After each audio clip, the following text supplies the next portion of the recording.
Cheguei, viu, papai? Hoje tem entrevista no Da Entrevista com um cara que já marcou época aqui em Terras Potiguares, viu? Ele, Roberto Fernandes, é o terceiro entrevistado do nosso quadro O Da Entrevista. Esse cara conhece bem, viu? Pernambucanos e potiguares. E aí, vai falar um pouquinho sobre a carreira dele e também sobre as expectativas dele também para esse jogo importante para Retrô e também para América. E ao meu lado aqui sempre ele, Hildo Nogueira.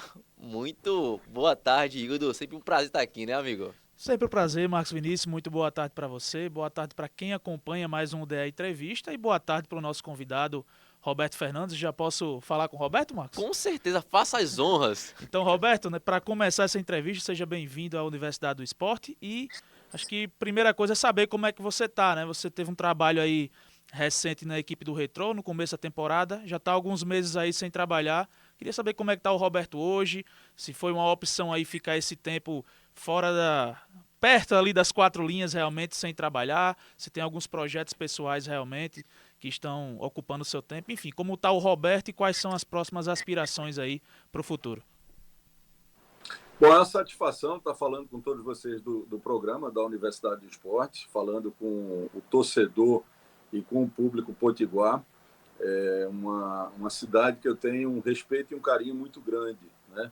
Não é à toa que recebi do Paulinho Freire o título de cidadão natalense, título no qual eu me orgulho tanto quanto os que conquistei pelo América e pelos trabalhos que fiz no ABC também. Eu diria para você que eu vivo um momento muito parecido com outros treinadores, até um pouco mais velho do que eu. A gente está analisando realmente trabalhos que valem a pena. Eu vivi um momento da minha carreira onde você trabalha bastante, né? E aonde você encara desafios que nem sempre a indicação é que você vai obter sucesso, né? Então, se você observar treinadores como o Jorginho, que assumiu o Curitiba agora, treinadores como Roger Machado, né, que assumiu o Juventude e agora o Internacional, são treinadores que estavam aí há mais de um ano, né, sem trabalhar. O Jorginho estava mais de um ano sem trabalhar, foi para a Tailândia, conquistou um título lá e voltou ao Brasil, agora está assumindo pela terceira vez o Curitiba. Então, hoje, de fato, e não é discurso, é realidade. O projeto é o mais importante do que estar efetivamente trabalhando por trabalhar. Então, no início da temporada, eu aceitei o convite do Retrô, porque entendi que o Retrô tinha as duas coisas que me interessam nesse momento: um elenco competitivo e estrutura para se trabalhar. E esse casamento ele deu certo, a gente teve 74, 75% de aproveitamento, foram 10 jogos, nós perdemos apenas um jogo, né? E infelizmente fomos eliminados na Copa do Brasil e no Campeonato Estadual nas penalidades, né? A Copa do Brasil nós fizemos um baita jogo na segunda fase contra o Fortaleza, o jogo foi em Fortaleza, né? Encaramos o Fortaleza de uma forma competitiva, e o jogo terminou em 0-0 e foi para os pênaltis. E nos pênaltis, mesmo o Fortaleza perdendo duas cobranças, mas o Retrô conseguiu perder uma a mais e a gente foi eliminado na Copa do Brasil.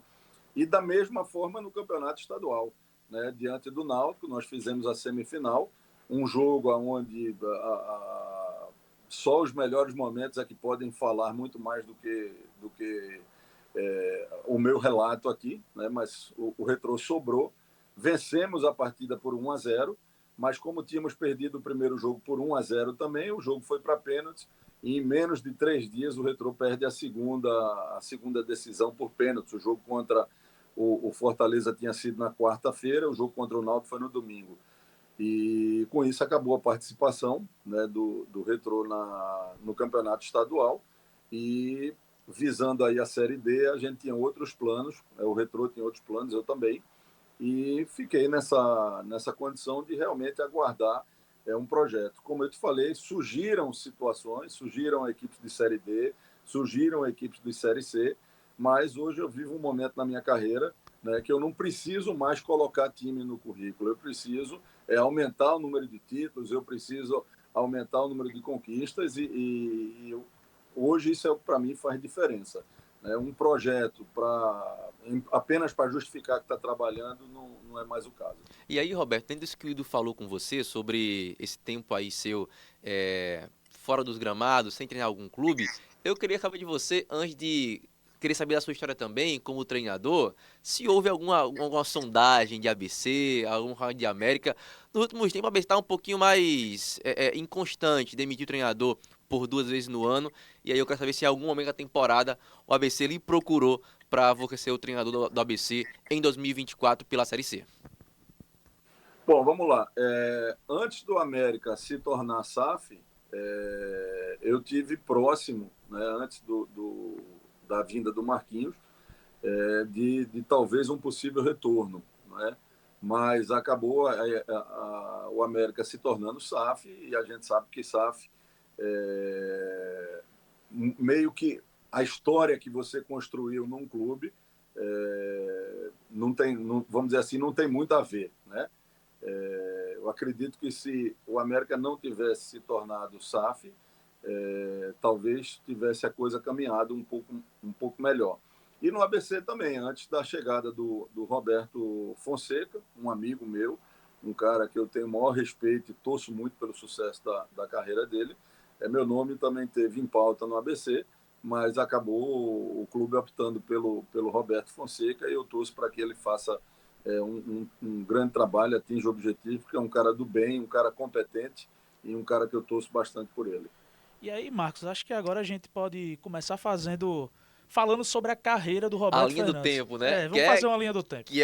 Que é grande pra caramba, né? Tem um currículo vasto, o Roberto. É grande porque o Roberto, apesar de ainda jovem, né, começou muito cedo, né, Roberto, a carreira como treinador, antes dos 30 anos.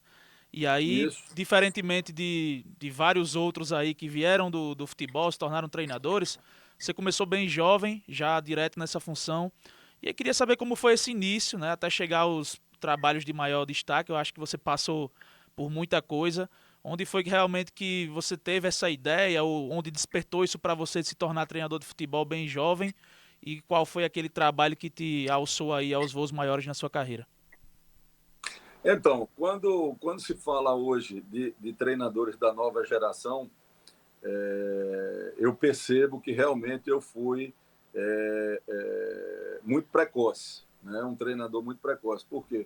Porque quando a gente ouve falar, treinador da nova geração, o cara tá disputando Série B e tem quase 40 anos de idade, ou tem 40 e poucos anos de idade. Eu comecei na Série B, eu tinha 30 anos de idade. Aos 34 anos eu já estava na Série A. Isso sim, é treinador precoce. Até metade da minha carreira, eu tenho aí 22 anos como treinador de futebol. Até a metade da minha carreira eu tinha jogadores mais velhos do que eu, né? Eu tinha, tanto na Série B quanto na Série A, eu tinha jogadores com mais idade, com 30 e poucos anos, tinha jogadores com 36, 37, né? E isso foi uma experiência muito legal, muito boa. Então, eu comecei muito cedo. Meu primeiro título foi lá no interior de São Paulo, título e acesso com o Primavera de Indaiatuba. E depois do Primavera, eu rodei por alguns times do interior de São Paulo, como Independente Limeira. Desculpa te interromper, professor. Me fala uma coisa, Não. como é que você, tipo assim, desse salto? Porque você começou aqui no Nordeste, né? Eu até peguei o time no Google, onde você começou na Ferroviária, na Ferroviário do Cabo, lá em Pernambuco. Como é que você saiu de Pernambuco e já foi parar em São Paulo? Como é que foi essa transição? Porque a gente sabe que você marcou época aqui no Nordeste, mas o seu começo de carreira mesmo começou ali por São Paulo, em aqueles clubes de menor expressão de São Isso. Paulo. Logo no início da minha carreira, eu tive uma proposta para ir para o interior de São Paulo. E não pensei duas vezes, não pensei em lado financeiro, nada disso, e fui para São Paulo. E foi onde eu comecei a construir, né, minha carreira. Antes de São Paulo, eu tinha dirigido algumas equipes aqui, mas na base, por isso que eu nem levo muito em consideração. Então, foi no Primavera mesmo que foi ali a transição de base para profissional. Eu comecei disputando a Copa São Paulo de juniores pelo Primavera. O Primavera foi terceiro colocado. A gente foi eliminado pelo São Paulo na semifinal por um cara que estava na reserva, chamado Kaká. Só isso, né? Tinha tanto jogo para esse cara estrear, velho. Ele foi estrear exatamente contra mim. E o jogo estava 0-0, foi para prorrogação esse jogo. Né? Foi quando o Kaká iniciou a trajetória dele. E aí o Primavera ficou em terceiro lugar na Copa São Paulo e eu dei sequência no profissional. Né? O time disputava a Série B do Campeonato Paulista e a gente conquistou o acesso e conquistou o título também. Dali eu rodei algumas equipes do interior de São Paulo, quando até vinha a proposta para o Londrina. E no Londrina foi onde eu disputei o meu primeiro campeonato brasileiro da Série B. Eu acho que eu tinha 30 anos, 31 anos. A gente fez um campeonato brasileiro muito bom, terminamos invictos em casa. E do Londrina veio a Napolina, e aí sucessivamente dirigi um monte de outras equipes. Né? E em 2007 foi quando eu estava no Brasiliense, inclusive o Brasiliense está fazendo aniversário, né, nesta semana, está fazendo 24 anos de existência. E o ano de 2007 foi assim, uma virada de chave, outra virada de chave na carreira com o Brasiliense, quando a gente foi a última equipe a perder a invencibilidade no Brasil. Né? Nós fomos campeões invictos do Brasiliense. O Brasiliense estava já simultâneo em Copa do Brasil e Série B, estava entre os 4 da Série B, eu acho que estava em terceiro lugar na Série B. Quando a gente foi eliminado na semifinal pelo Fluminense da Copa do Brasil, senão teríamos ido para a final da Copa do Brasil. E foi quando surgiu o convite para vir para o Náutico na Série A. Então, aí foi quando eu fiz a minha estreia em Campeonato Brasileiro da Série A, acho que tinha 34 anos de idade, 33 para 34 anos. Do Náutico, fui para o Atlético Paranaense, enfim, aí comecei a girar. Em 2012, cheguei ao futebol potiguar, no América. O América estava 8 anos sem título, né? Uma coisa absurda. Estava 3 anos sem ganhar um clássico para o ABC. E a gente chegou, quebramos esse tabu, vencemos o clássico, vencemos o turno, e fomos campeões potiguar, tirando o América dessa fila aí. E aí começou, né, minha trajetória no futebol potiguar. Em 2013 ou 14, eu não me lembro direito, nós fizemos um campeonato brasileiro de recuperação no ABC antológico, né? Não, Até o ano retrasado. E nesse ano que você assume o ABC, você antes estava no América, né? Então, eu acho que é um desafio muito grande. A gente fez. O América foi campeão da estadual, né? E na sequência nós fizemos a Série B de ponta a ponta no América. O América ficou 16 rodadas no G4 do acesso para a Série A.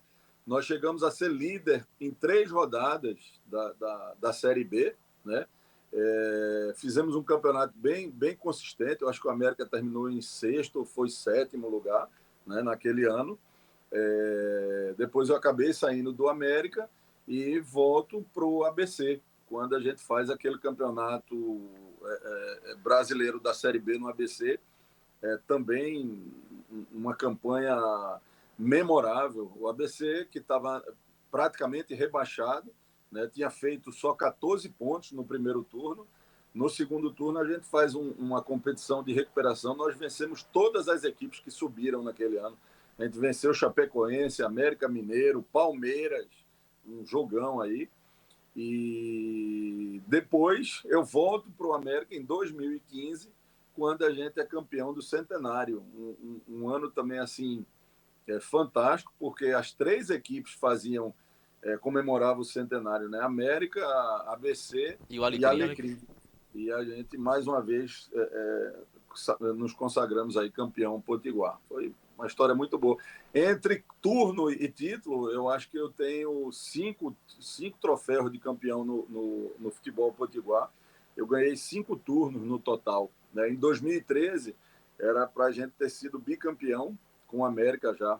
Em 2013, quando a gente fez a final contra o Potiguar de Mossoró, mas estava na época o processo da construção da Arena das Dunas, e o América acabou mandando a final lá no Barretão. A gente perdeu o primeiro jogo perdeu o Nogueirão. primeiro jogo em Mossoró. No segundo jogo a gente venceu, tivemos a chance de ter feito a diferença no placar, né? Mas acabou, acho que foi para pênaltis a decisão, e aí o Potiguar venceu. Mas entre turnos e título de estadual, eu tenho acho que 5 títulos, fui campeão de 5 turnos aí em Natal. Roberto, e eu vou até para quem está acompanhando a gente, já já a gente vai focar somente em América e ABC aqui, mas você já falou extensamente sobre alguns clubes que passou na carreira e alguns trabalhos me chamaram muita atenção. Exatamente o Brasiliense 2007, a semifinal da Copa do Brasil. Posteriormente o Náutico, que você faz uma grande campanha e consegue livrar o Náutico ali que estava na zona de rebaixamento, deixa fora com grandes jogos dentro dos aflitos, inclusive sequências de goleadas que a equipe conseguiu. Verdade. E aí depois o América foi um trabalho mais consistente de tirar da fila e o ABC, que também é uma recuperação que eu não tinha visto ainda na Série B de 2013. E você ainda bem jovem, né? No ano da acho que foi no ano da recuperação do ABC, eu fui para Belém no campeonato estadual e fui campeão com o Remo também, Isso, 2014. 2014. 2014. Na sequência, exatamente. E aí, esses 4 trabalhos eu citei, até porque a gente já sabe um pouco dessa história, mas cada um tem sua particularidade, né? No Náutico, numa primeira divisão, contra equipes de um nível que você joga um dia com o Flamengo, outra vez joga com o São Paulo, você não tem como respirar. O América tirado uma fila muito grande, o ABC também de quase rebaixado a tirar a equipe aí do O descenso. Remo também, o Remo estava 6 anos sem ser campeão. E foi campeão paraense em 2014. Então são trabalhos que cada um tem sua particularidade. O que é que você consegue lembrar de cada um que foi importante ali, de parte tática, se você precisou fazer algum ajuste interno, entendendo muito bem o ambiente daquela equipe, uma equipe como a América que passou muito tempo sem vencer, o que foi necessário em cada um desses trabalhos para que você obtesse o êxito naqueles momentos? Foram. Aí nós vamos precisar de um programa para cada trabalho desse aí. Né? Não posso deixar de citar, por exemplo, as 2 passagens no CRB. Né? A primeira passagem no CRB, a situação do CRB, em termos de percentual, era igual a do ABC. O CRB estava praticamente rebaixado. Eu precisava de 6 vitórias em 9 jogos. E nós fomos lá e fomos buscar esse resultado. A gente acabou tirando o acesso do Londrina para garantir a permanência do CRB lá em Londrina. Vencemos o jogo por 1-0. Na ocasião, o treinador era Roberto Fonseca. Não vai ficar chateado, não, Xará. Então, teve outros. Cada trabalho desse tem suas particularidades, né, de parte tática.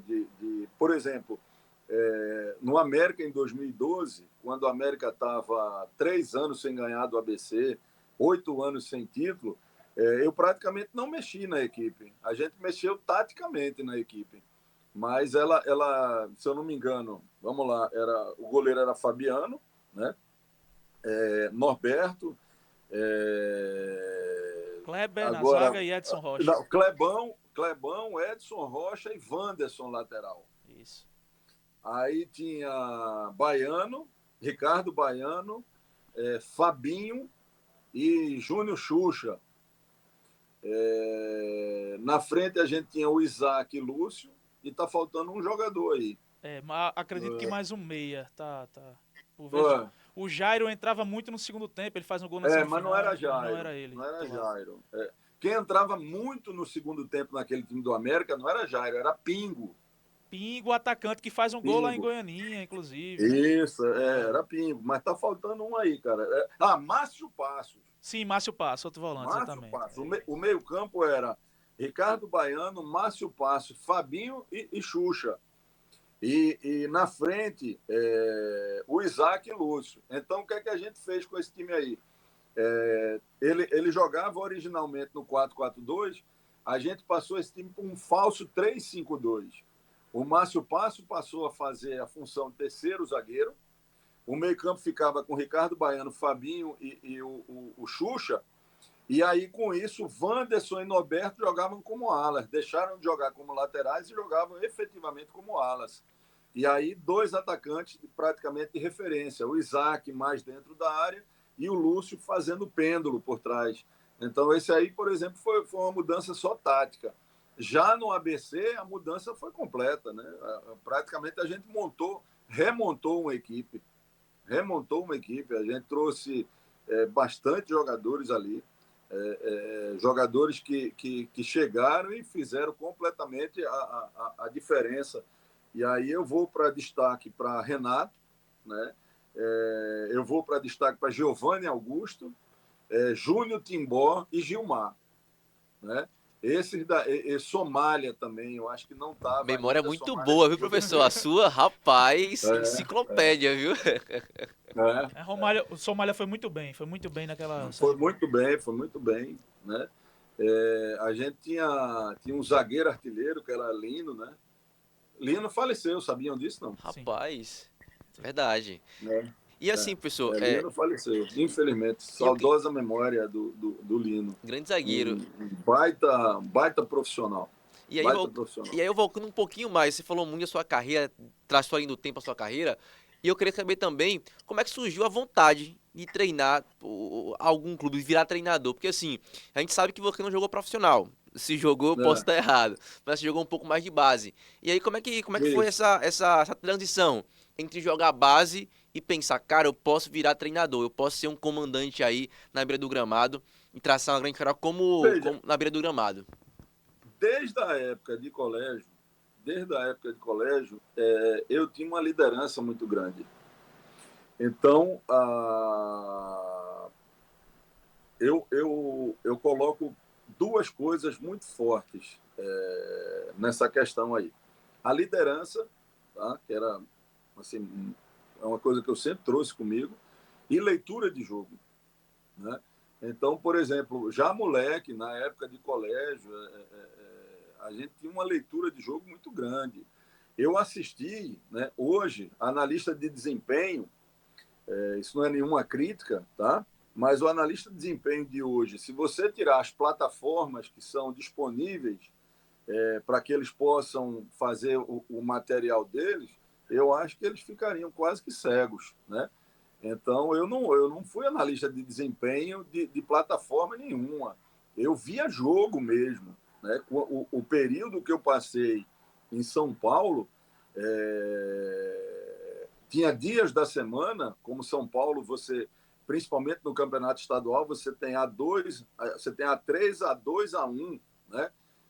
Então, eu praticamente passava meus treinos pela manhã, para amanhã, e no período da tarde, cara, eu ia ver jogo. Eu morava numa cidade muito bem localizada, que era Indaiatuba, fica ali na região de Campinas, e de Indaiatuba para Campinas, para Itu, para Limeira, para Americana, para São Paulo, era um pulo. Então, para Sorocaba, então veja quantos times eu abrangia aí. Então, eu via muitos jogos, muitos jogos.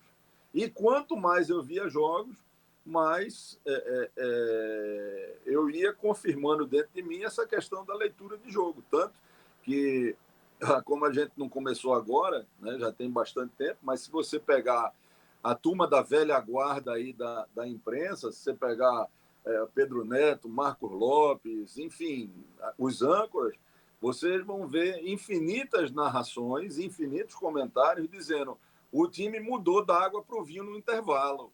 E todo mundo achava que é porque eu ia dar esporro nos caras no intervalo. Não era leitura de jogo. A gente fazia mudança que durante a partida você muitas vezes não consegue.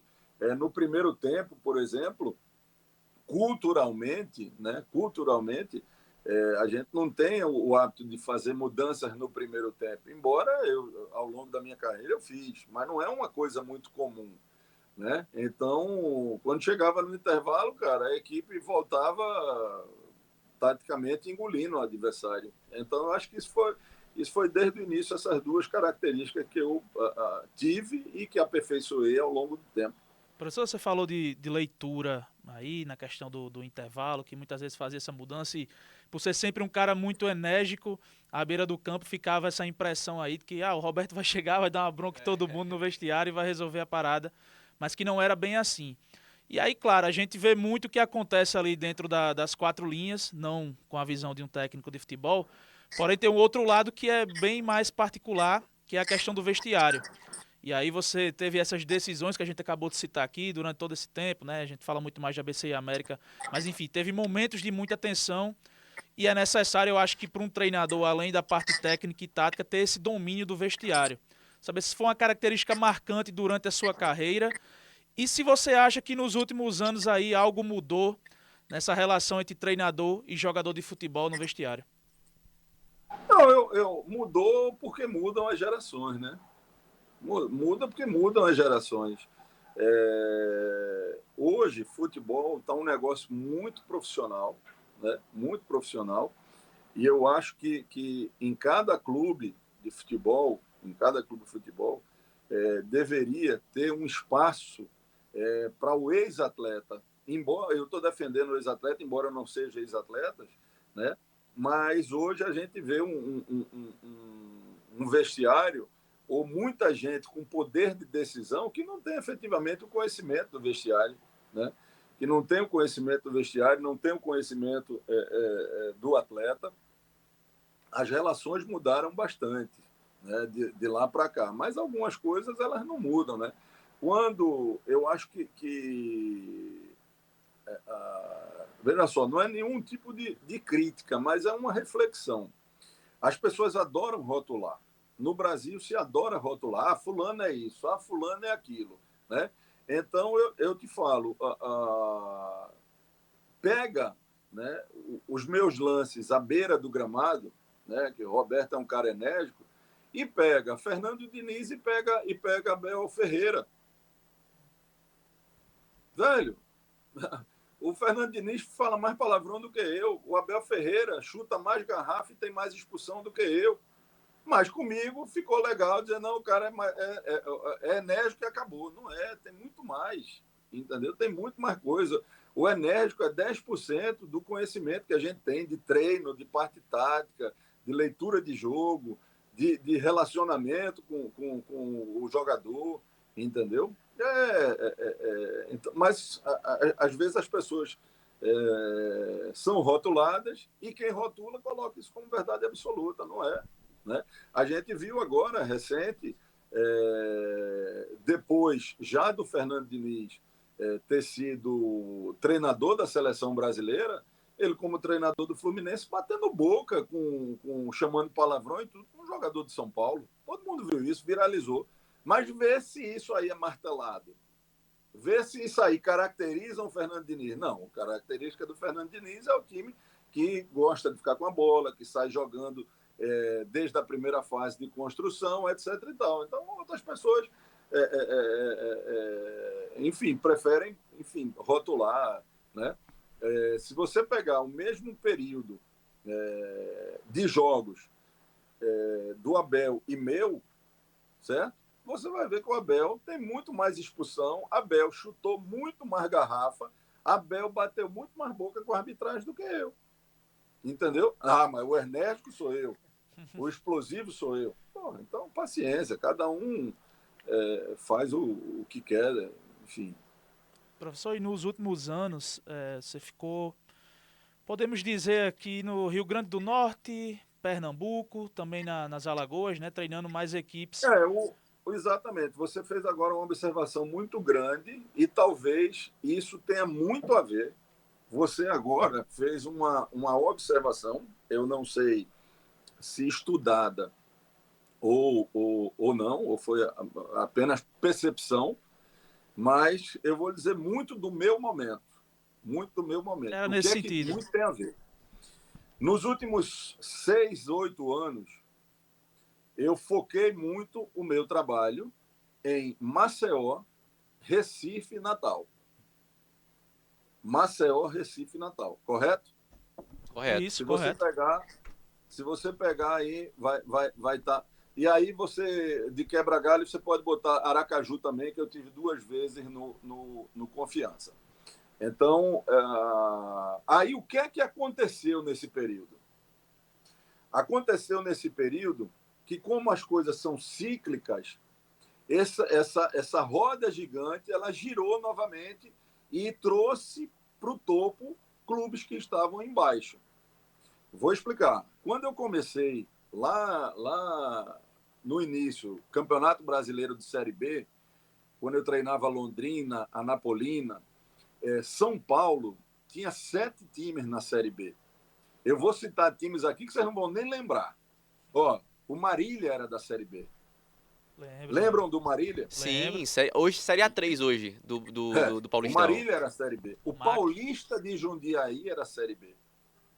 Que hoje também está nessa divisão aí, lá para trás. Jogou Libertadores após ser campeão da Copa do Brasil enquanto era equipe de Série B. Pois é. Paulista de Jundiaí. Guaratinguetá era a Série B. Certo? Então, o que é que acontece? Essas equipes, elas perderam espaço para muitas equipes do Nordeste. E eu surfei, nessa segunda parte da minha carreira, muito na onda das equipes do Nordeste. O que é que aconteceu hoje? Hoje, a hegemonia voltou para São Paulo. São Paulo tem 7 times na Série B e com risco grande de ir para 7 ou ir para 8 ou 9. Porque você tem São Bernardo e Ferroviária fazendo uma Série C consistente e com chance real de acesso. E aí o que é que acontece? Casa de, no momento que as equipes de São Paulo e do Sudeste estão no topo da Série B, eu fiquei fora do mercado de São Paulo. Eu fiquei concentrado muito no mercado do Nordeste, em Maceió, em Recife e Natal. Você acha que isso... Então, Desculpa, Roberto. Você acha que isso acabou te prejudicando um pouco em treinar total, equipes talvez de Série B para cima? Total. Porque hoje, por exemplo, eu sou um peixe fora do aquário desses clubes que hoje estão na Série B. Por exemplo, Novo Horizontino, Mirassol, né? Que são equipes. O Ituano, que volta ao cenário ituano, na época que eu comecei, o Ituano era a Série B também. Eu dirigi o Ituano na Série B em 2006. É só dar um Google aí que você vai ver. O Ituano foi meu último clube de São Paulo antes de eu ir para o Brasiliense, em 2007. Eu vou para o Brasiliense ainda no final da temporada 2006. Né? Então, o que é que acontece? Nos últimos 7, 8 anos, eu fiquei muito entre CRB, CSA, Náutico, Santa Cruz, América, ABC, Confiança. E quem foi ganhando espaço na Série B foram as equipes de São Paulo. Então, hoje, o mercado da Série B ele tem 1/3 de clubes de São Paulo e mais clubes do Centro-Oeste, né? Clubes do Paraná, clubes de Santa Catarina, enquanto eu foquei muito meu trabalho no Nordeste. Então, hoje, o que é que acontece? Essas equipes da Série C e B são do eixo Sul-Sudeste e eu perdi esse mercado, porque eu concentrei muito aqui. Se você observar, na Série C, das 8 equipes que estão classificadas hoje, apenas uma é do Nordeste e o treinador é de São Paulo. O Botafogo da Paraíba, o treinador é Evaristo Pisa, meu amigo. Mas aí, e aí, entendo muito, professor. E aí eu queria falar com você sobre também essa transição, né? Porque quando você treinava os clubes, e aí esses clubes de massa, como você falou, ABC e América, brigavam muito por Série B. E o que você acha que ocasionou essa inversão de valores? De clube do interior de São Paulo, que não tem tanta camisa assim, está mais bem preparado em divisões superiores do que a América, do que a ABC, do que Confiança, equipes que têm muita torcida, mas que não estão conseguindo ser efetivos na divisão do brasileiro de Série B e de Série A. Olha, eu acho que tem muito a ver, cara, com a questão de gestão, sabe? Eu acho que tem muito a ver com a questão de gestão. Por quê? Porque, veja só, com máximo respeito, certo?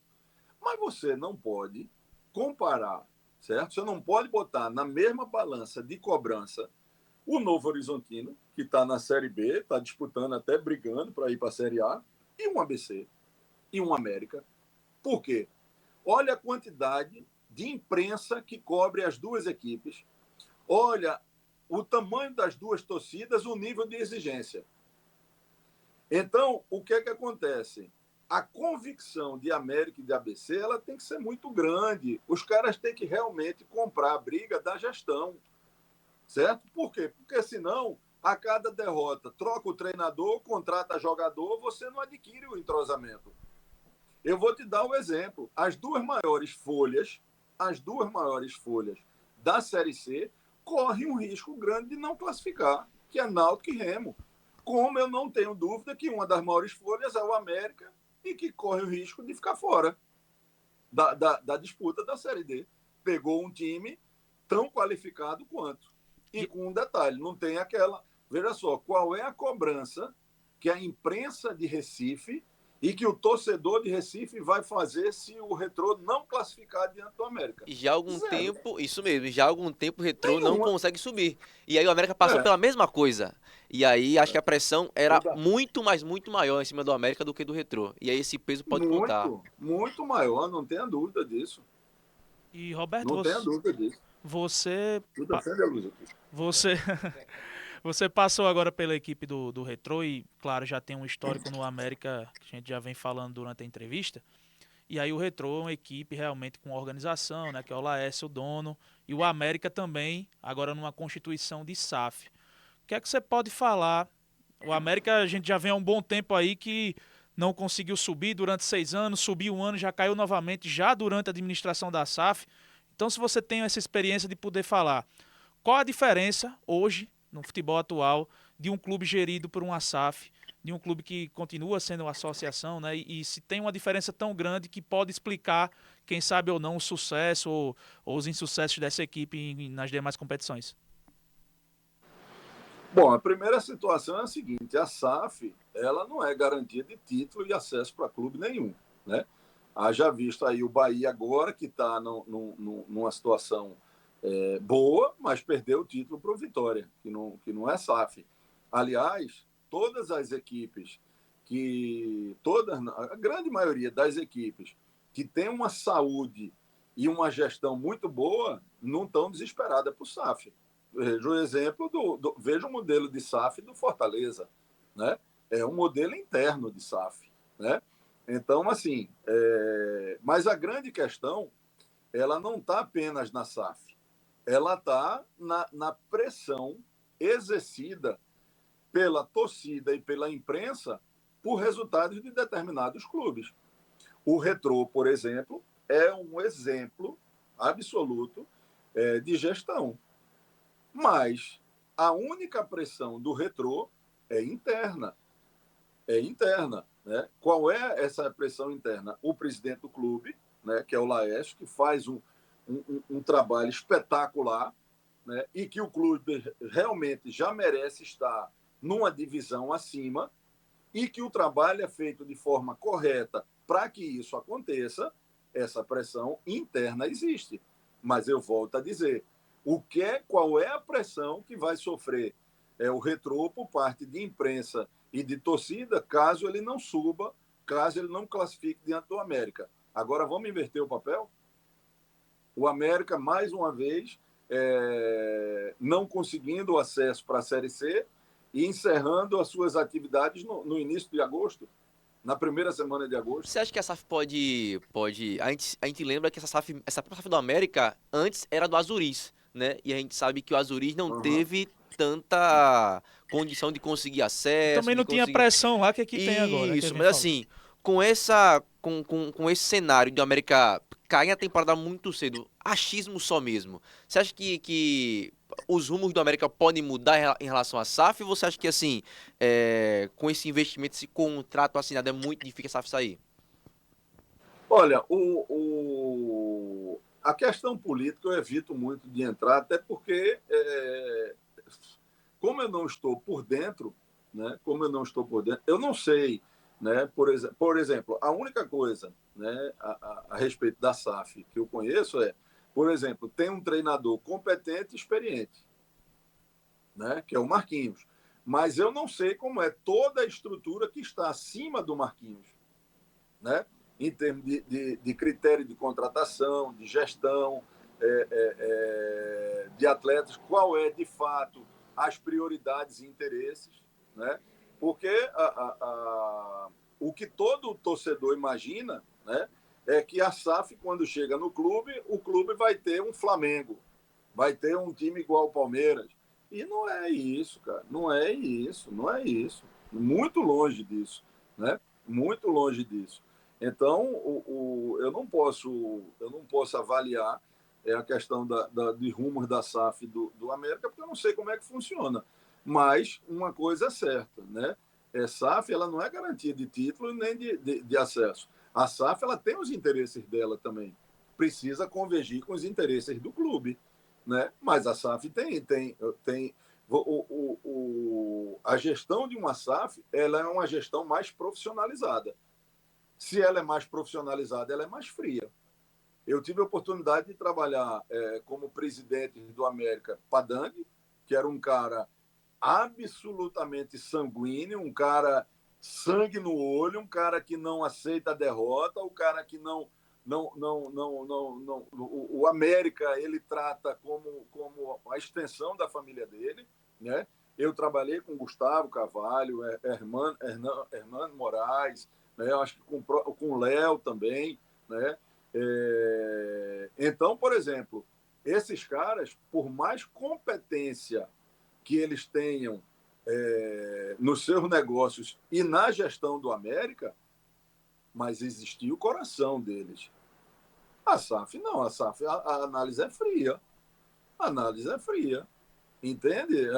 Não vão cometer qualquer, vamos dizer assim, loucura que muitas vezes um diretor ou um presidente que não seja profissional cometeria, né? Cometeria, o cara vai buscar a qualquer preço um título, um acesso ou evitar uma queda. A SAF é coisa analisada com muito mais racionalidade. Não tem esse outro lado. E Roberto, agora falando desse jogo entre Retrô e América, né? Você passou recentemente pela equipe do Retrô, conhece muito bem esse elenco, o trabalho do Itamar também que te sucedeu. E o América, pelo que você vem acompanhando, né? Tem também muito conhecimento do América pelas passagens que teve. Qual a sua expectativa, depois também de acompanhar, imagino eu, esse primeiro jogo, esse empate na Arena das Dunas, sua expectativa para esse segundo jogo, do que o América pode fazer, o que é que o Retrô tem de qualidades, enfim, o que é que você acredita aí que vai sobressair nesse confronto desse primeiro mata-mata, né? Que inclusive pode ter acontecido aí muito cedo pela qualidade das equipes.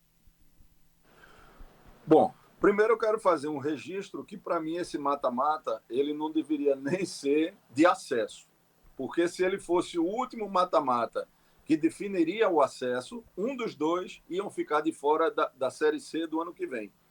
Eu confesso que pela camisa, pela estrutura e pelos times, qualidade de elenco, esse para mim era um mata-mata para ser para definir título, para ver quem era o campeão da série D.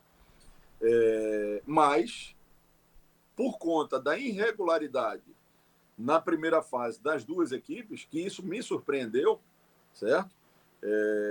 Eu acho que pela primeira vez, eu acho que o Retrô perdeu 3 jogos na primeira fase. Né? Nas duas edições anteriores, o Retrô fez a melhor campanha geral e a outra fez a segunda melhor campanha geral. Tá?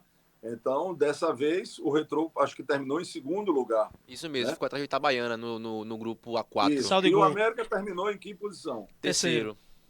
Pronto, está aí justificado. Né? Está aí justificado porque é que Retrô e América estão se encontrando nesse confronto de segunda fase. Porque em tempo e temperatura normal, era para América e Retrô, por tudo que eu falei, terminarem em primeiro. Né? Terminarem em primeiro. Como eles oscilaram muito, né? O América perdeu pontos que eu não imaginava que perdesse, principalmente dentro da Arena das Dunas. O Retrô perdeu jogos como mandante, que eu também não imaginava que perdesse. O Retrô perdeu do Itabaiana em casa, como mandante, né? E por isso, esse confronto tão precoce. Como as duas equipes oscilaram, eu acho que o confronto está em aberto. Porém, analisando friamente pelo que eu vi no primeiro jogo, e principalmente o Retrô, sem ter contado com o Fernandinho, que é disparadamente a cereja do bolo, né, o seu principal jogador, eu acho que o América vai ter que jogar muito mais bola para conseguir a classificação. Senão, a camisa e torcida, mais uma vez, não vai prevalecer em cima de um trabalho que já é há mais tempo. Por exemplo, as duas equipes, podemos dizer assim, são SAFs, né? O Retrô é um clube empresa, o América é SAF. Porém, esse time do América foi montado agora. Se a gente pegar a base do Retrô, é uma base de quase 2 anos. Não, 5. Né? Se você for pensar, o América e o Retrô jogaram 3 vezes oficialmente. Em 2022, quando o América foi campeão da Série D, o time do Retrô era praticamente esse mesmo esqueleto. Tinha o Hasley, tinha o mascote que marcou contra o América. Então já é uma construção de muito tempo a equipe do Retrô e o América naquelas velhas oscilações. E aí, professor, estamos chegando já perto do fim da nossa entrevista e eu queria saber de você, fazer aqui um quadro com você.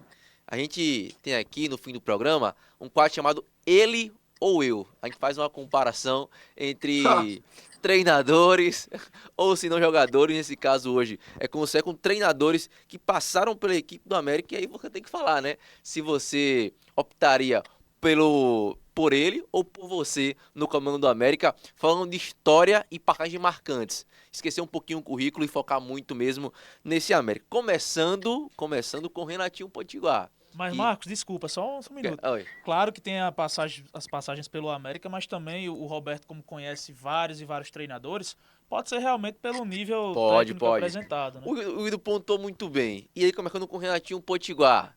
Falando de currículo, história pelo América, você escolheria você ou ele? Você fala como treinador? Como treinador. Renatinho é um querido, gosto muito dele, mas ele ainda precisa comer muito amendoim para chegar no nível que eu cheguei. E aí, logo depois, a gente tem um cara que foi campeão, trabalhou com você no América, viu? Acho que é o seu parceiraço no América, Leandro Senna, campeão com o América em 2022 a Série D. Ele ou você? Leandro Senna foi meu auxiliar, né, no América. Eu acho que levei ele como auxiliar em outros clubes também, né? É um cara trabalhador, né? Um cara competente. Tem um título que eu não tenho ainda, que é um título do América que foi da Série D, né? Mas ainda vai precisar correr um pouquinho atrás. E aí eu vou deixar esse nome aqui para depois. Vamos lá. Thiago Carvalho rebaixou a América em 2023, quando a América conseguiu acesso. Tá no Ipiranga agora, Tá no Ipiranga agora, tá brigando aí pelo G8 no Ipiranga, mas no América não foi tão bem assim. Acho que é uma pergunta meio que óbvia, mas a gente faz também aqui, né? Ele ou você? Eu, total. Qual foi o time de torcida que o Thiago Carvalho trabalhou já e que deu certo? Não tem até agora, né? O seu currículo aí é vasto. Realmente no América foi uma decepção no ano passado aí, sem dúvida alguma. Marquinhos Santos. Eu acho que... mas quer falar, Roberto? Pode falar desse confronto aí. Não. E aí temos aí o Marquinhos Santos, hoje na equipe da América. O Marquinhos, acho que pelo currículo, acho que dá pra brigar com você um pouquinho ainda nessa disputa. Mas entre Marquinhos Santos e você, quem você escolhe? Marquinhos é um grande treinador. De todos que você falou até agora, vamos dizer assim, é o que a briga é mais acirrada comigo. Mas em se tratando de América, eu sou bicampeão pelo América. Então isso faz a diferença. Aí vamos chegar num cara também que tem muito história com a equipe da América também pela Série D. Flávio Araújo, você ou ele? Eu.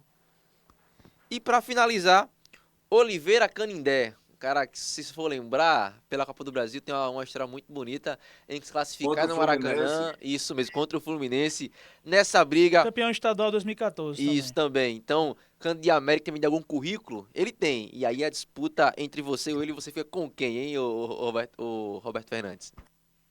Olha, eu fico com o Roberto Fernandes. Todos os treinadores que você falou, eu respeito bastante, certo? Mas se você pegar o número de jogos que eu tenho na Série A, com o percentual de aproveitamento, o número de jogos que eu tenho na Série B e o meu percentual de aproveitamento, o que vai chegar ali próximo, mas que não chega na mesma condição ainda, é o Marquinhos Santos. Todos os outros são treinadores competentes, amigos, respeito demais, com certeza já me venceram em algum momento da carreira, como eu também já venci, mas se a gente for analisar esses fatores que eu disse aí, o Roberto Fernandes ele ainda está à frente. Antes do Edu perguntar pra você, uma pergunta muito boa que ele vai ter, já pensa aí também no último quadro que a gente vai ter, que é o time dos sonhos do Roberto Fernandes. Quem você já treinou que você montaria aquela escalação que brigaria aí? Vai pensando. Vai pensando já, rapaz, massa. que você, isso mesmo, que você brigaria ali por G4 de Brasileirão ou até mesmo disputando aí Libertadores, mais do que até com você, é uma coisa muito legal. Exato, antes uma rapidinha, né, seguindo o espírito aí da anterior, Roberto, acho que essa vai ser um pouco difícil também, mas falando especificamente do Rio Grande do Norte, você teve várias passagens, mas acho que 3, acho de maior destaque. No América em 2012, né, campeonato estadual e Série B do Campeonato Brasileiro. O ABC em 2013 também, que é uma campanha de recuperação mais incrível. E o América em 2015 com o título de centenário. E aí, qual dessas 3 passagens no Rio Grande do Norte você considera a sua melhor? Eu acho que todas elas têm um peso muito forte. Todas elas têm um peso muito forte. Todas elas têm o seu momento. Eu respeito muito elas, né? E para ser muito claro, né? E para não dizer que estamos aqui só para fazer onda, eu também já tive reveses no América e no ABC. Só que eu quero colocar uma situação muito, muito pontual, né? Os reveses que eu tive, tanto em América quanto em ABC, todos eles foram em missão impossível. Sim. Em tempo e temperatura normal, os trabalhos referências meus foram esses daí. Agora, eu cheguei no América, teve uma situação no América que eu cheguei para fazer 8 jogos, tinha que vencer 5. 2014, Entendeu? né? 2014 na Série B. Aí como é que você ganha? Se esse time tivesse brigando pelo título para ser campeão, já é difícil? Porque se ele é campeão, o time está arrumado, né? Você ter esse percentual já é difícil, avalie quem está brigando lá embaixo. E aí, professor, dentro Né? disso que ele falou, tem algum trabalho aqui no Rio Grande do Norte que o senhor, como eu posso falar, não é que se arrepende, mas que poderia ter entregado mais pelo momento que você falou sobre uma pressão muito grande por rebaixamento, ou um time que não era tão ajustado assim, você chegou no meio da temporada. Tem algum trabalho aqui no estado que você fez que você acha que poderia ter feito mais, se tivesse chegado um pouquinho mais cedo? Eu não diria mais cedo, eu diria com mais entendimento. Com mais entendimento. O trabalho de 2013 no ABC foi um trabalho fantástico, certo? E todo mundo ficou valorizado. Todo mundo ficou valorizado. Tanto que 80% do time foram vendidos, foram negociados para times melhores, para times que estavam numa condição melhor do que a ABC, certo? Então a gente começa a existir, houve uma mobilização da diretoria naquele momento para minha renovação no ABC. E eu não tinha pressa dessa renovação, certo? Porque eu queria ver o que ia acontecer. Mas, para dar uma satisfação à torcida, aquela coisa toda, o ABC, a diretoria, fez uma manobra e renovou comigo para o ano seguinte. Até aí tudo bem, beleza? Beleza. Só que o que aconteceu? Uma revoada tremenda daquele time. A gente teve que praticamente montar um time do zero. E como se não fosse bastante, houve mudança na diretoria. Certo? Então, eu começo um trabalho no ABC no ano seguinte, do zero. E no primeiro turno, como a gente não ganhou, me derrubaram. Aí, tipo assim, Mas aquele homem... se fosse Se Hã? fosse em outros tempos, professor, então o senhor não ficaria naquele ano sabendo que o time é feito Não, ou desfacelado. eu não ficaria, certo? Mas já que mantiveram, certo? As pessoas têm que entender os processos. Tinha que chegar e dizer, peraí, rapaz, os principais jogadores, Roberto perdeu. Nós estamos remontando um time aqui praticamente do zero. Então a gente sabe que isso vai levar um tempo, certo? E aí não houve essa tolerância. Eu fui demitido num jogo que a gente perdeu em Mossoró, certo? Mas o homem lá de cima é tão bom que logo na sequência me botou no Remo e eu fui campeão no Remo. Rapaz, E o ABC não foi campeão. E, E o Roberto, ABC não foi campeão. rapidinho, só para terminar, se a gente tá falando do ano 2014, primeiro para pontuar, entre os 3 trabalhos no Rio Grande do Norte em maior destaque, você não escolhe, você fica no muro mesmo aí. Não, é porque realmente o trabalho no ABC, na Série B, foi referência, é trabalho referência. É referência, não tem como. É. Até porque é o seguinte, até hoje, nenhuma equipe da Série B que fez de 14 pontos a menos num turno conseguiu não ser rebaixada. Certo? Quem conseguiu parecido foi a Lanal, no Vila Nova, há 3 anos atrás, mas o Vila Nova fez 16 pontos no primeiro turno. mas que não conseguiu repetir esse feito em outras oportunidades. Chamam muito o Alan para apagar fogo, para ABC em 2023 agora. Com o Guarani também chamaram ele, mas o Alan só conseguiu mesmo com o Vila Nova fazer esse Só. trabalho de recuperação. Uhum. E só para finalizar, Roberto, no ano 2014 você falou do América, né, que não chegou também numa missão impossível. Muito se falava que aquele América que quando vence o Fluminense é com o Oliveira Canindé. E o Roberto ele chega depois de Marcelo Martelotti, que o Martelotti inclusive teve uma sequência negativa de 10 jogos na Série B do Campeonato Brasileiro. Então o Roberto já chega realmente numa sequência bem complicada. Muito se falava que aquele elenco acabou se perdendo um pouco ali. A questão de Copa do Brasil, a equipe jogava bem, conseguia as classificações, mas na Série B o foco não era o mesmo. Você encontrou, naquele momento ali que realmente não conseguiu salvar o América, problemas internos que atrapalharam esse trabalho ou foi somente a questão de campo e bola, questão na tabela que já estava muito difícil e não deu para salvar o América naquele ano? Veja, aquele time do América, ele mostra, né, que futebol vai muito além de uma coisa só. Por que eu quero dizer isso? Porque o elenco era um timaço, pô. Rodrigo Pimpão, Max, o filho de Abel Braga, que eu esqueço agora o nome dele, que foi para Curitiba. É o volante. É um volante, é um timaço, certo? Mas, de fato, eu acho que focou demais na Copa do Brasil, até por uma questão simples, né? Naquela altura de fases que o América estava de Copa do Brasil, cada jogo o bicho era astronômico. Não, e o Enquanto a Max falou Série com a B gente não isso. era. Foi o primeiro entrevistado, ele falou muito sobre isso também, né? Que teve um bicho muito grande. E aí parece que o foco do América mudou um pouquinho Mas para um não lugar que tem não era como. certo. Olha, veja só. Veja essa reflexão. Vamos dizer não. O América foi campeão esse ano, né? Sim, bicampeão. Certo. Então vai disputar a Copa do Nordeste o ano que vem, certo? Certo. Pronto. Vamos supor que o América, no domingo, vai jogar contra o Bahia na Fonte Nova. E na quarta-feira, ele vai jogar contra um exemplo, tá? O Baraunas em Mossoró. Rapaz, não tem um jogador que caia nesse jogo, pô. Porque o campo é duro, a iluminação não é boa, o risco de lesão é grande e o cara ficar de fora de um jogo desse. Quem não quer jogar contra o Bahia dentro da Fonte Nova, em Salvador? E nesse ano aconteceu isso. O América contra o Corinthians, assim, fez um jogo muito bom contra o Corinthians. Fortaleza lá na Copa do Então, Nordeste só também. que aí, nesse meio tempo, enfrentou o próprio Baraunas em casa e empatou em 0-0. Ninguém entendeu. Pois é. Por isso que as equipes, a gestão, ela tem que ir amadurecendo. O torcedor tem que ir amadurecendo. Não é só dizer, o treinador é diferente a relação com o jogador. Não, filho, a relação geral. A relação geral. Então, por que clubes hoje, por exemplo, como o Vitória, como o próprio Bahia, como o Sport Recife, praticamente jogam o estadual com sub-23? Porque o elenco dele é muito caro, certo?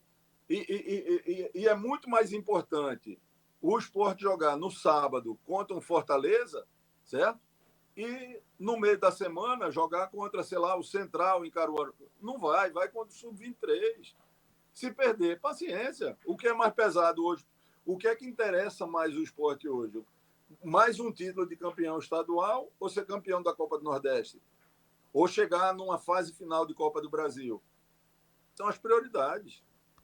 E aí, pessoal, chegando no final da nossa entrevista, vamos agora para aquele time seu, aquele time ideal, o time dos sonhos, viu? Que o Roberto Fernandes, ele coloquei no enrascado, eu sei, mas assim, o time vai ser bom que você vai montar. E aí, começando com a formação dessa equipe, como é que você montaria esse time dos sonhos Olha, do Roberto para eu Fernandes? montar um time desse, eu precisaria de um tempo muito maior, porque eu ia ser muito injusto. Eu iria sugerir para vocês um desafio que até eu mesmo agora, até para esse desafio já seria complicado. E sabe qual seria? Qual? A seleção do Rio Grande do Norte. Rapaz, você consegue montar? Aí, veja só, olha a enroscada que eu me meti. Eu iria ter que começar a escolher entre Fabiano Paredão e o Wilson. Rapaz, O Wilson, que hoje é treinador no interior de São Paulo, Isso. um baita cara. O que o Wilson foi fundamental como jogador e caráter naquela recuperação do ABC, sem tirar uma vírgula, Fabiano Paredão. Que tem um Igual. histórico no América também, na passagem do Roberto e antes em Série Mas C e vamos Série B. lá. vamos Mas lá. vamos lá. Vamos. Mas vamos lá. Você O monta- Fabiano Paredão foi bicampeão comigo. Então Foi fica com... campeão comigo no América e no Remo. Então, Fabiano Paredão. Então temos um goleiro. E o esquema desse time? Já tá na Aí, cabeça já? veja, lateral... Olha, não, tem tanto jogador bom que vamos primeiro montar o time. Depois e depois ver. que eu montar, eu arrumo qualquer esquema para esse time jogar. Perfeito, então. Vamos montar esse time, então. No O gol, jogador é mais importante do que o sistema, pô. É Fabiano. isso que os treinadores estrangeiros, boa parte, não conseguiam entender e estão quebrando a cara aqui. Eu queria que, já que o programa é Universidade do Futebol, faz uma avaliação de quantos treinadores estrangeiros já foram demitidos no Brasil sem deixar saudade. Vários erros. Vamos fazer esse levantamento pra Mas aí todo você, mundo viu? só quer falar de Jorge Jesus e Abel Ferreira, né? Por isso que eu Pra digo que é suma aí, né, modernismo. professor? Mas vamos aí ver, lateral direita. Tem Norberto e tem Renato. Briga é boa, viu? Isso se eu botar Somália para a esquerda, né? Improvisando ele, né? Entendeu? Então eu vou dizer aí, ó, olha, vamos lá. Você bota Fabiano, você bota Norberto, Na lateral direita. bota Fabinho aí, vai botando o jogador, depois eu monto o time. Eu tô Fabinho tem que jogar nesse time. Vai. Fabinho volante. Fabinho, Giovanni Augusto, Meia. Meia. Júnior Timbó, Gilmar, Meia atacante. Júnior Timbó. Lúcio Curió, Gilmar. Wanderson, Wanderson. Flávio Boaventura, Boaventura. Rocha. Zagueiro. Rapaz, esse Zagueiro. time é bom, viu? Ah, velho, tá maluco, cara? Vamos ver quantos jogadores. Vamos ver como tá aqui, ó. No gol, Fabiano Paredão. Lateral direita, temos aí Norberto. o Norberto. Dupla de zaga, Boaventura e Rocha. Boaventura e Rocha. Na lateral Olha, eu tô tirando o Lino desse time. Um zagueiro que fez, eu acho que 3 ou 4 gols dentro de uma Série B. 3 gols numa Série B, Lino. É, rapaz. Na lateral Tá brincando, né? É, rapaz. É uma Pra escalação. você ver o nível do futebol potiguar, viu? É. Lateral esquerda é Somália? Wanderson quem? Não, lateral esquerdo tem que ser o Wanderson. Então o Wanderson é lateral esquerdo. Esse time vamos Olha, montar. Vamos o Wanderson montar. jogou muita Botei bola. Somália no banco desse time. Olha o problema que vocês me arrumaram. Arrumei o problema pro senhor, viu? Olha o Volante, problema que vocês me arrumaram. Fabinho. Aí temos aqui. Aí, Só tem um volante? Ó, volante. Ricardo Baiano vai deixar de me seguir no Instagram. Márcio Passos, que hoje é diretor do Manaus, agora é que ele não vai me contratar mesmo. Certo? Mas aí tem um. Mas como é que eu não vou botar Edson de cabeça de área nesse time? Verdade, viu? E aí fecha a trinca de meio campo com Os Giovanni dois Augusto. volantes é Edson e Fabinho. E aí fecha a trinca de meio campo com Giovanni Augusto. O ataque tem Com Gilmar, Giovanni Augusto. Lúcio. Gilmar. Lúcio. Rodrigo Silva, artilheiraço. E não pode Rodrigo ficar de Silva. fora. Fechou esse trio, então? Rapaz, tu arrumou muito problema pra mim. Pessoal, se você se arrepender, você entra em contato depois que a gente tenta editar. A gente edita aqui, professor. Um monte de jogador vai para... Meus amigos aí, um monte que já parou de jogar também.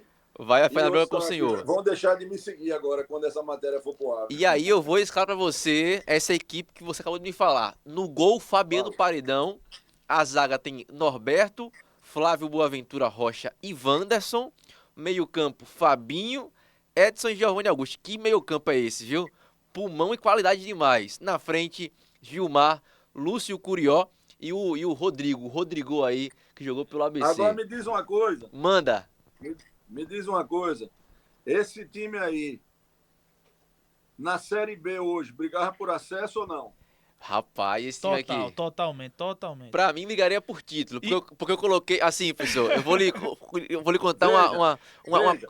Aí, viu os possíveis reservas que tem esse time aí? Sim, Somália. Williams pra goleiro, Lino zagueiro, Lino na zaga na reserva, Somália, Júnior Timbó, tá vendo, né? E tem um que Roberto não citou, que jogou com ele em 2012, que fez 20 gols na Série B, que foi o Isaac. Rapaz. Isaac. Aí é o que eu vou te falar. Aí dá para eu pegar um time na Série D com risco de não se classificar? Não dá, professor. Eu fico em casa, eu prefiro ficar em casa, velho. Perfeito, professor. Eu prefiro ficar em casa. Aí cada um rotula do jeito que quiser rotular. Perfeito. Mas hoje eu estou pensando como muitos treinadores da minha prateleira pensam. Entendeu? Veja aí quem é o treinador da seleção brasileira? Hoje, Dorival Júnior. Dorival Júnior, né? Isso mesmo. Veja quanto tempo Dorival estava sem trabalhar antes de assumir o Atlético Paranaense. Passou acho que 2 anos, não, acho que 1 ano e pouquinho sem trabalhar. Quase 2 anos, certo? Então, eu estava lendo um livro agora que fala sobre gestão de carreira de treinadores, e sabe o que é que ele fala? Qual é o início de uma decadência de um treinador? Pode mandar brasa. Você pegar um desafio menor do que o que você estava. Então, hoje em dia, pela ânsia de trabalhar, entendeu? Eu não vou citar nomes, mas eu assumi times que não acrescentaram nada na minha carreira e que você sabia que não ia acrescentar.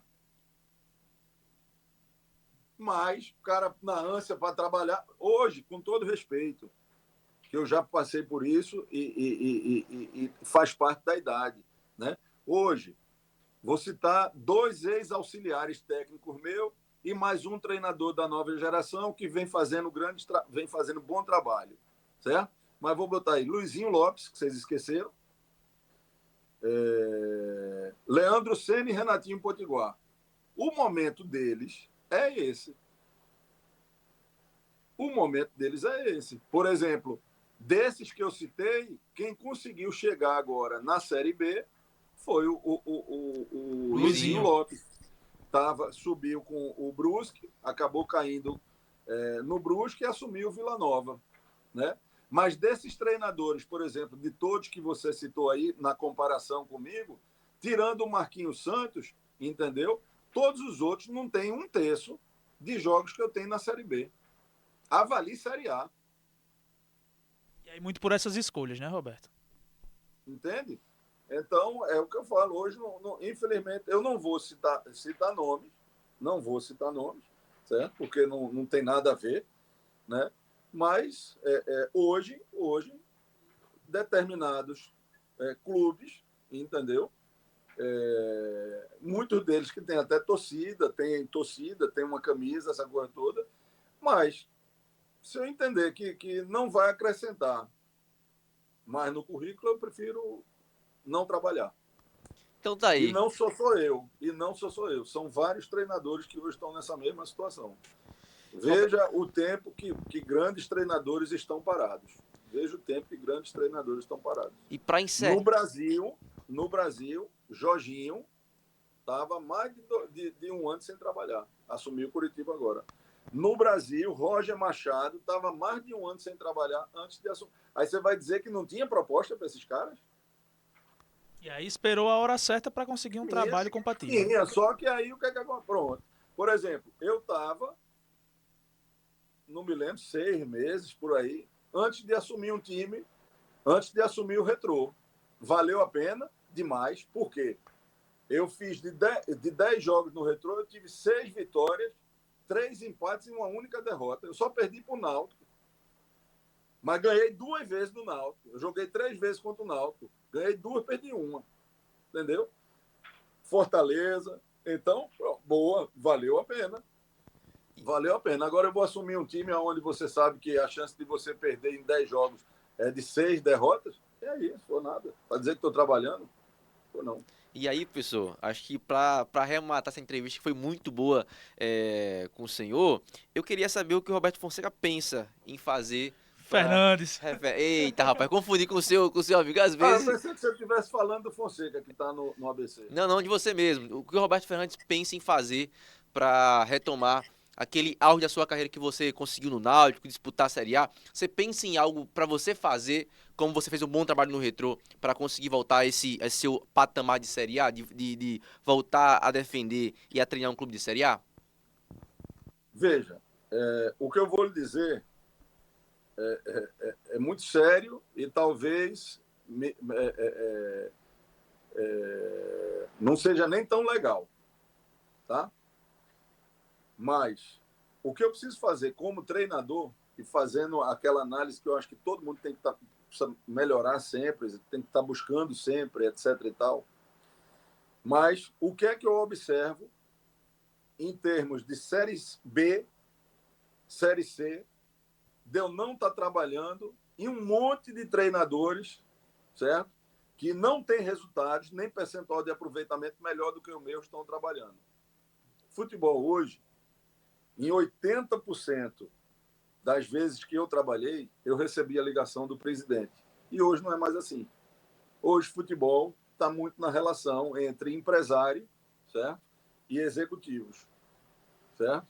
Então, o que é que eu preciso fazer? Eu tenho buscado no mercado, né, procurar entrar dentro de uma condição dessa. Eu não tenho empresário, não tenho empresário. Alguns empresários já se ofereceram para trabalhar e o mercado que esses empresários têm não me interessa. Então, eu estou tentando realmente ver se eu consigo, né, fazer parte aí da carteira de empresários que têm um grande relacionamento. Honestamente, eu não quero acreditar, certo, de que para eu trabalhar no América, no ABC, no Náutico, no CRB, eu preciso de empresário. Porque eu tenho serviço prestado e não desatualizado. Eu tenho serviço prestado.